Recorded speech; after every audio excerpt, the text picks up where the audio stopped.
OPPO F21 Pro 5G version. যাই বলুন, ওপোর স্মার্টফোনের কিন্তু আলাদা একটা বৈশিষ্ট্য আছে, রোগা পাতলা জিরো ফিগার মেনটেন করে বলতে পারেন। না, আমরা স্মার্টফোনের কথাই বলছি। এই ফোনটা এতটাই সুন্দর লুক দিয়েছে ওপো, একবার নিজেরাই দেখে নিন। এখানে একটা রেনবো কালার এফেক্ট দেওয়া হয়েছে। এখানে ওপো এটাকে বলছে রেনবো স্পেকট্রাম কালার।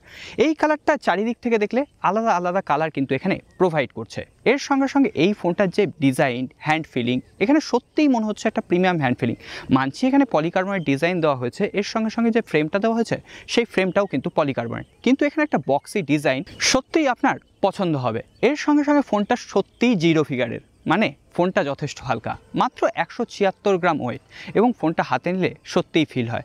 এর সঙ্গে সঙ্গে পেছনের দিকে যে ক্যামেরা হাউজিং, এইখানে দেখুন 3টে ক্যামেরা হাউজিং দেওয়া হয়েছে, এবং ক্যামেরা হাউজিংয়ের সঙ্গে ওপো কিন্তু আরও একটা নতুন বৈশিষ্ট্য যোগ করেছে। এখানে ক্যামেরা হাউজিংয়ে তারা একটা নোটিফিকেশান এলইডি প্রোভাইড করেছে, যেটা আপনি ফোনটা চার্জে রাখুন বা ফোনে কোনো রকম নোটিফিকেশান আসুক, ফোনে কল আসুক, এটাকে আপনি বিভিন্নভাবে সেট করতে পারবেন। কোনো সময় এটাকে আপনি ব্রিদিং মোডে সেট করতে পারবেন, কোনো সময় আপনি সারাক্ষণ চাইলে এটাকে অন করে রাখতে পারবেন। এই ধরনের ছোট ছোট সূক্ষ্ম ফিচার্স দিয়ে কিন্তু সাজানো হয়েছে OPPO F21 Pro 5G স্মার্টফোনটিকে। আজকে সারা ভিডিও জুড়ে এই ফোনটাকে নিয়ে আলোচনা হবে, আর আলোচনা করব আমি প্রিয়তোষ। কেমন লাগলো অবশ্যই ভিডিও শেষে জানাবেন। আর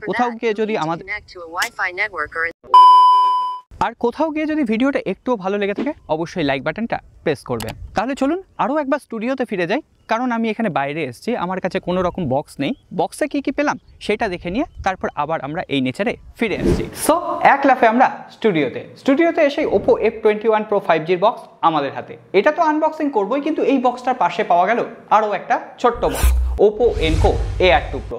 এটা কিন্তু ওপো লঞ্চ করেছে 3499 রুপির আশেপাশে। এটারও আমরা আনবক্সিং করব, একই সাথে করে নিই। মোবাইলের বক্সটা ওপোর যেমন হয় বেশ বড় সড়ো একটা বক্স, দেখেই মনে হচ্ছে অনেক কিছু সরঞ্জাম রয়েছে। প্রথমেই আমরা স্মার্টফোনটাকে দেখতে পাচ্ছি, তারপরে একটা কভার রয়েছে এবং কভারের ভেতরে একটা ট্রান্সপারেন্ট টিপিইউ কেস রয়েছে। এরপরে বেশ কিছু ইউজার ম্যানুয়াল রয়েছে, ঠিক তার নিচে 33 ওয়াটের একটা ফাস্ট চার্জার রয়েছে এবং USB Type-C কেবল রয়েছে ফোনটাকে চার্জ দেওয়ার জন্য। তাহলে আমরা ফোনটা যখন হাতে পেয়েই গেলাম, এবার ফোনটার একটু ওভারভিউ দেখে নিই। ফোনটার একেবারে উপরের প্যানেলে একটা সেকেন্ডারি নয়েজ ক্যান্সেলেশন বাটন রয়েছে, আপনার ডান দিকে পাওয়ার অন অফ কি রয়েছে, নিচের দিকে একটা স্পিকার রয়েছে, তারপরে Type-C পোর্ট রয়েছে, চার্জিং পোর্ট, তারপরে আরও একটা মাইক রয়েছে এবং এখানে রয়েছে 3.5mm হেডফোন জ্যাক। এছাড়াও ফোনটার বাঁ দিকে রয়েছে ভলিউম আপ ডাউন কি এবং তার উপরে রয়েছে সিম ট্রে। এখানে আপনি কিন্তু হাইব্রিড সিম স্লট অ্যাভেল করতে পারবেন। এবার OPPO Enquiries AR2 Proটা আনবক্সিং করার পালা। এটা আনবক্সিং করার সঙ্গে সঙ্গে উপরের দিকে ডিম্বাকৃতি TWS এর যে বক্সটা থাকে সেটা আমরা পাচ্ছি, তার ঠিক নিচেই বেশ কিছু ইউজার ম্যানুয়াল রয়েছে, এর সঙ্গে এয়ার টিপস রয়েছে, এমনকি USB Type-C কেবল দেওয়া হয়েছে এই TWSটাকে চার্জ করার জন্য। এই ফোনটার ক্যামেরা সেকশন কিন্তু ওপো ঢেলে সাজিয়েছে, কিন্তু ক্যামেরা সেকশন নিয়ে কথা বলার আগে আমরা এই ফোনটার ডিসপ্লে দেখে নেব। এখানে ওপো ইউজ করেছে 6.4 ইঞ্চির একটা ফুল HD+ ফুল ভিউ সুপার অ্যামোলেড ডিসপ্লে। মানছি এখানে ওপো 60 হার্জের রিফ্রেশ রেট দিয়েছে, তবে হ্যাঁ, ডিসপ্লে কালার অ্যালগোরিদম ভালো ছিল। এছাড়াও আমি সাইড বাই সাইড ডিসপ্লেটা দেখেছি, কোনো রকম কিন্তু কালার ফেড হয়ে যাওয়ার মতো ইস্যু নেই। এছাড়াও ডিসপ্লেতে স্কট সেন্সেশন গ্লাস প্রোটেকশন রয়েছে এবং এখানে ডিসপ্লের যে স্ক্রিন টু বডি রেশিও রয়েছে 90.8%, যেটা অবশ্যই একটা প্রিমিয়াম দেখতে লাগে। আমি এখানে ইউটিউবে ভিডিও কনজিউম করেছি, নেটফ্লিক্স বা অ্যামাজন প্রাইমে বিভিন্ন ধরনের কন্টেন্ট দেখেছি। ওয়াইল্ডভাইন L1 এর সাপোর্ট রয়েছে, অর্থাৎ আপনি ফুল HD+ কন্টেন্ট উপভোগ করতে পারবেন। তবে এখানে ইউটিউবে কিন্তু HDR ভিডিও সাপোর্ট করে না। ওভারঅল মাল্টিমিডিয়া এক্সপিরিয়েন্স ভালো ছিল ডিসপ্লের ক্ষেত্রে। এখানে একটা সিঙ্গেল বটম ফায়ারিং স্পিকার দেওয়া হয়েছে, যেটা সিঙ্গেল স্পিকার অনুসারে অবশ্যই দুর্দান্ত পারফর্ম করছে। মোটামুটি বেস, ট্রিবেল, ভোকাল এগুলো ঠিকঠাক ছিল। তবে হ্যাঁ, এই রেঞ্জের ডুয়েল স্পিকারও আমরা হয়তো ওপোর কাছ থেকে আশা করতে পারি। এরপর আমরা কথা বলবো এই ফোনটার সব থেকে আকর্ষণীয় পয়েন্ট, হ্যাঁ, এই ফোনটার ক্যামেরা। আর রেয়ার ক্যামেরা নিয়ে কথা বলার আগে আমি এই ফোনটার সেলফি ক্যামেরা নিয়ে কথা বলবো। এখানে 16 মেগাপিক্সেলের একটা সেলফি ক্যামেরা দেওয়া হয়েছে, যেটা সত্যিই ভালো ইমেজ ক্যাপচার করছে। আপনি ডে লাইটে বেশ শার্পনেসের সঙ্গেই কিন্তু সেলফি ক্যাপচার করতে পারবেন। এছাড়াও যে স্ক্রিন অপটিমাইজেশন ছিল সেটাও কিন্তু দুর্দান্ত ছিল। স্ক্রিন স্মুথনেস একটা অপশান রয়েছে, সেই অপশানটাকে যদি আপনি অফ করে দেন তাহলে একদম আপনার যে ন্যাচারাল স্ক্রিনের কালার সেটাই আপনি এখানে পেয়ে যাবেন। আমি বেশ কিছু সেলফি ক্যাপচার করেছি, সেই সেলফিগুলো আপনারা দেখলেই বুঝতে পারবেন। এছাড়াও এখানে আমি ব্লার মোডে সেলফি তুলেছি, সেটাও কিন্তু দুর্দান্ত কাজ করেছে। S2S ডিটেকশনগুলো ঠিকঠাক ছিল। এছাড়াও এখানে উপরে একটা নিজস্ব স্পেশাল ফিচার্স দেওয়া হয়েছে, বুকে পোর্ট্রেট ফ্লেয়ার, যেটা অবশ্যই ভালো কাজ করছে। এছাড়াও আপনি ধরুন সেলফি তুলছেন, পেছনের ব্যাকগ্রাউন্ড আপনার কিন্তু ব্ল্যাক অ্যান্ড হোয়াইট থাকবে, আপনাকে শুধু কালারফুল দেখানোর যে ফিচার্সটা, পপ আপ ফিচার্স, সেটাও কিন্তু এখানে বেশ ভালোভাবেই কাজ করছে। এছাড়াও এর যে ব্যাক ক্যামেরা রয়েছে সেখানে 64 মেগাপিক্সেলের প্রাইমারি ক্যামেরা রয়েছে। এছাড়াও বাকি দুটো সেন্সার রয়েছে, 2 মেগাপিক্সেলের ডেপথ সেন্সার এবং 2 মেগাপিক্সেলের ম্যাক্রো সেন্সার। সত্যি বলতে কি এখানে আলট্রা ওয়াইড অ্যাঙ্গেল লেন্স অবশ্যই আমি মিস করেছি, কিন্তু যে প্রাইমারি লেন্সটা দেওয়া হয়েছে সেটা ডাইরেক্ট সানলাইটে ভালো ইমেজ ক্যাপচার করছিল। এছাড়াও এখানে যে পোর্ট্রেট ফ্লেয়ার মোডটা রয়েছে সেটা যখন দিয়ে আমি ছবি তুলছিলাম সেটার যে ফ্লেয়ার এফেক্টগুলো সেগুলোও কিন্তু বেশ আই ক্যাচি লাগছিল। এছাড়াও এখানে portrait retouching, colour AI portrait এই সমস্ত অপশানগুলো দেওয়া হয়েছে। পোর্ট্রেট রিটাচিং কি, এখানে ধরুন আপনি একটা ছবি ব্লার করে তুলতে চাইছেন, সেই ব্লারটা কত দূর পর্যন্ত হবে, কতটা ব্লার আপনি করতে চাইছেন সেটাও আপনি এখান থেকে সিলেক্ট করতে পারবেন। এছাড়াও এখানে এআই কালার পোর্ট্রেট দেওয়া হয়েছে। এখানে ধরুন শুধুমাত্র আপনি আপনাকে ফোকাস রেখে একটা ছবি তুলবেন, পেছনের ব্যাকগ্রাউন্ডে ব্ল্যাক অ্যান্ড হোয়াইট রাখবেন, সেটাও কিন্তু এখানে সম্ভব। এছাড়াও এখানে এআই স্কিন এনহ্যান্সমেন্ট একটা ফিচার্স দেওয়া হয়েছে, যেটা আপনার যে স্কিনের কালার সেটা ঠিকঠাকভাবে প্রডিউস করতে পারছিল। এখানে আমি আপনাদেরকে রেকমেন্ড করবো, এখানে একটা স্ক্রিন স্মুথনেস অপশন রয়েছে, সেটাকে আপনি অফ করে দিয়ে ন্যাচারাল মোডে ছবি তুলবেন, এখান থেকে আপনি একটা বেটার আউটপুট পেয়ে যাবেন। এছাড়াও এখানে আপনি ডুয়েল মোডে ভিডিও শ্যুট করতে পারবেন, অর্থাৎ আপনি সেলফি ক্যামেরাও অন রেখে এবং back camera at a time on রেখে শ্যুট করতে পারবেন। তবে হ্যাঁ, এখানে আপনি ফ্রন্ট ক্যামেরা দিয়ে 1080p 60 fps এ ভিডিও রেকর্ড করতে পারবেন। এখানে আপনি ব্যাক ক্যামেরা দিয়েও কিন্তু 1080p 60 fps এরই সাপোর্ট পাবেন, কোনো রকম 4K সাপোর্ট নেই। এছাড়াও এখানে ওআইএস বা অপটিক্যাল ইমেজ স্টেবিলাইজেশনের মতো কোনো রকম স্টেবিলাইজেশন কিন্তু ফিচার্সও দেওয়া হয়নি। এরপর আমরা কথা বলবো এই ফোনটার পারফরমেন্স নিয়ে। এখানে ওপো ইউজ করেছে কোয়ালকম স্ন্যাপড্রাগন 695 একটা 5G চিপসেট, বহু পরীক্ষিত একটা চিপসেট, এবং মোটামুটি ডেইলি লাইফে আপনার যে অ্যাপ্লিকেশনগুলো আপনারা ইউজ করেন কোনো রকম হ্যান্ডেল করতে অসুবিধা হবে না। এছাড়াও এর যে র্যাম অপটিমাইজেশন সেটাও ভালো ছিল, আমি এখানে অ্যান্টুটু চেক করেছি। এছাড়াও এখানে থ্রটলিং টেস্ট করেছি, সেক্ষেত্রেও কোনো রকম অসুবিধা হয়নি। এছাড়াও UFS 2.2 স্টোরেজ টাইপ রয়েছে, DDR4X র্যাম রয়েছে।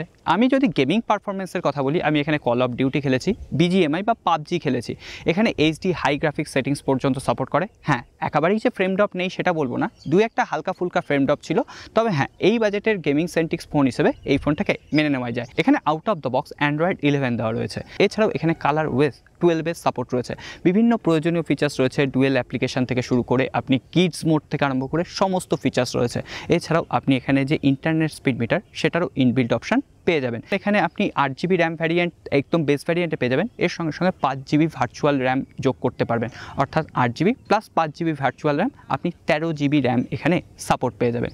এখানে আমি প্রাইমারি সিমটা পুরো ইউজ করে দেখেছি, কল কোয়ালিটি এবং নেটওয়ার্ক রিসেপশন ঠিকঠাক ছিল। এছাড়াও এখানে 4G LTE মোডের সুবিধা পেয়েছি, সেক্ষেত্রেও কোনো রকম অসুবিধা হয়নি। ফোনটা নিয়ে অনেক কথাই হলো, এই ফাঁকে এবার একটু TWS-টা নিয়ে আলোচনা করে নিই। OPPO Enco AR2 Pro, এখানে যে ডিজাইনটা দেওয়া হয়েছে অস্বাভাবিকভাবে সুন্দর। এখানে একটা বাবেল প্রোটেক্টিভ কেস দেওয়া হয়েছে এবং এই কেসটাই কিন্তু আপনার এই TWS-কে চার্জ করতে পারে। এই যে TWS এক একটার ওজন মাত্র 4.3 গ্রাম, যেটা আপনি কানে থাকলেও বুঝতে পারবেন না যে কানে একটা TWS রয়েছে। এছাড়াও টোটাল কেস সমেত এর ওজন মাত্র 43 গ্রাম। এছাড়াও এই TWS-এ IP54 রেটিং দেওয়া হয়েছে, অর্থাৎ ওয়াটার এবং ডাস্ট রেজিস্ট্যান্ট, এবং এখানে 12.4 mm ড্রাইভার ইউজ করা হয়েছে, যেখানে ল্যাটেন্সি খুবই কম। এবং কানেক্টিভিটির কথা বললে এখানে ব্লুটুথ 5.2 এর সাপোর্ট রয়েছে, যার ফলে মোবাইলের সাথে এই TWS-এ কানেক্টিভিটি নিয়ে কোনো রকম প্রবলেম হয়নি। এছাড়াও এই TWS-এ হাই ডেফিনেশন অডিও কোডাকে সাপোর্ট দেওয়া হয়েছে, যার ফলে আপনি যে গান শুনুন না কেন তার ক্রিস্টাল ক্লিয়ার সাউন্ড, এমনকি ইনস্ট্রুমেন্টালগুলোও কিন্তু আলাদাভাবে আপনি উপভোগ করতে পারবেন। এছাড়াও এখানে ডুয়েল অ্যাক্টিভ নয়েজ ক্যান্সেলেশন দেওয়া হয়েছে এবং নয়েজ ক্যান্সেলিংয়ের জন্য কিন্তু আলাদা একটা চিপ এখানে ইউজ করা হয়েছে। এর ফলে এখানে যে নয়েজ ক্যান্সেলেশন ফিচার সেটাও কিন্তু দারুণভাবে কাজ করছে। ধরুন আপনি হাটে বাজারে গেছেন, হয়তো আপনার সেই টাইমে কল এলো, আপনার গলার ভয়েস কিন্তু অপর পক্ষে যে আছে সে ক্লিয়ারলি শুনতে পাবে। 43 mAh এর ব্যাটারি ইনবিল্ট রয়েছে, কিন্তু এর যে কভারটা রয়েছে সেখানে আপনি 440 mAh এর ব্যাটারি সাপোর্ট পাবেন। এখানে 28 ঘন্টা নন স্টপ ব্যাটারি সাপোর্ট রয়েছে, এমনকি ওপো দাবি করছে মাত্র 10 মিনিট চার্জ দিলে আপনি 2 ঘন্টা পর্যন্ত সং প্লেব্যাক করতে পারবেন, অর্থাৎ গান শুনতে পারবেন। এছাড়াও এখানে টাইপ সি পোর্ট দেওয়া হয়েছে চার্জিংয়ের জন্য। মোটামুটি আমার হিসাবে ওই 1 ঘন্টা 15-20 মিনিট টাইম লেগেছে 0 to 100% এই কভার সমেত এই TWS-কে চার্জ করতে। যাই হোক, এরপর সবশেষে আমরা কথা বলবো এই ফোনটার সেন্সার নিয়ে। সমস্ত প্রয়োজনীয় সেন্সার এখানে দেওয়া হয়েছে। এখানে ফেস আনলকের ফিচার্স রয়েছে, এছাড়াও রয়েছে ইন ডিসপ্লে ফিঙ্গারপ্রিন্ট স্ক্যানার, যেটা দারুণ ফাস্ট কাজ করছে এবং অ্যাকুরেট কাজ করছে। এত কথা হলো, একটা জিনিস বলতে ভুলে গেছি, সেটা হলো এই ফোনটার ব্যাটারি সেকশন। এখানে রয়েছে 4500 mAh এর ব্যাটারি এবং 33 ওয়াটের ফাস্ট চার্জিং সাপোর্ট। মোটামুটি এই ফোনটাকে 0 to 100% আমি চার্জ করে দেখেছি, 1 ঘন্টা 25 মিনিট থেকে 1 ঘন্টা 35 মিনিট পর্যন্ত টাইম লাগে। এছাড়াও আপনি যদি ফোনটা একবার চার্জ করে নিতে পারেন তাহলে মোটামুটি আপনাকে 7 থেকে 8 ঘন্টা স্ক্রিন অন টাইম দিয়ে দেবে। এরপরে কনক্লুশনে এসে বলতে হয় এই ফোনটা কাদের জন্য। প্রথমে আমি বলি, ওপো এখানে একটা দারুণ ডিজাইন অফার করছে। এর কালার যে ভ্যারিয়েন্টটা সেটা আমার দারুণ পছন্দ হয়েছে। এছাড়া ওপো এখানে একটা দারুণ ফ্যান্টাস্টিক ফিচার্স দিয়েছে, সেটা হচ্ছে এর ক্যামেরা সার্কেলে এলইডি নোটিফিকেশন লাইট তারা কিন্তু ইমপ্লিমেন্ট করেছে। এছাড়াও বলবো এর ক্যামেরা কোয়ালিটি অবশ্যই ভালো। সব শেষে এসে এটাই বলবো, ওপোর তরফ থেকে যারা একটা ভালো ক্যামেরা ফোন চাইছেন, যারা একটা বেস্ট লুকিং ফোন চাইছেন, যারা একটা প্রিমিয়াম হ্যান্ড ফিলিং চাইছেন, তাদের জন্য এই ফোনটা কিন্তু একটা বেটার চয়েস হতে পারে। সো এই ওভারঅল ফোনটা কেমন লাগলো অবশ্যই কমেন্ট বক্সে লিখে জানান। ফোনটা কেমন লাগলো সেটা তো বলেছেন, আমাকে কেমন লাগলো আর আমাদের ভিডিও কেমন লাগলো, যদি কোথাও গিয়ে ভালো লেগে থাকে অবশ্যই লাইক করে রাখবেন। আর এই ফোনটা সম্পর্কে যদি আরও প্রশ্ন থাকে সেটাও কমেন্ট করে লিখে জানাতে পারেন। দেখা হবে আবার অন্য কোনো ফোনের রিভিউতে।